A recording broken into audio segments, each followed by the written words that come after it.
Vlada sodeluje letos že drugič pri soorganizaciji konference Circular Change, kar je tudi za nas zelo pomembno. Še posebej smo veseli, ker sodelujejo pri tem Ministrstvo za okolje in prostor, Služba Vlade za regionalni razvoj in Ministrstvo za gospodarstvo. S tem pokažemo tudi, da ti procesi pomagajo tudi vladi, da sodeluje med sabo.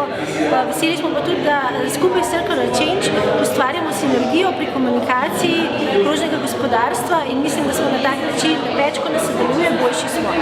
V okviru vlade aktivnosti vodi predvsem intenzivno partnerstvo za zeleno gospodarstvo Slovenije pod vodstvom kabineta predsednika vlade, ki združuje tudi vse ministrstva na odločevalski ravni, ravno tako pa vse deležnike v Sloveniji. Danes se lahko mogoče celo pohvalimo, da imamo več kot 2500 partnerjev in da smo bili po terenu pravzaprav v 12 regijah in skušali aktivirati čim več partnerjev in deležnikov za sodelovanje. Hvala.